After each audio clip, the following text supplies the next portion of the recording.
माफ कर दो मुझे गुल, मैं बहुत चाहता हूँ तुम्हें। तुमने मुझे कायल कर लिया और ये भी वाज़ेह है कि तुमने अपना दिल इसको दिया है। मेरी एक शर्त है। तुमने मेरा इंतजार क्यों नहीं किया? इनकी दवाइयों का वक्त होता है हसन साहब, आधे घंटे की ताखीर भी नहीं कर सकते। क्या हुआ, रो क्यों रही हो? किसी की बात बुरी लगी है क्या? तुम यहाँ से चली जाओ प्लीज। क्या मैं वाकई जेलस हो रही हूँ?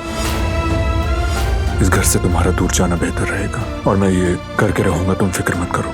ठीक है कुदरत अंकल, जा रही हूँ मैं, मगर मेरा दिल दुख रहा है। जाने से पहले आपको ठीक देखना चाहती हूँ। बारान को ढूंढ रही हो तो उसे हरगिज़ न ढूंढना।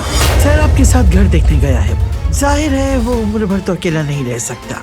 तुम अपना दुख रोती रह जाओगी। अब बहुत हो गया।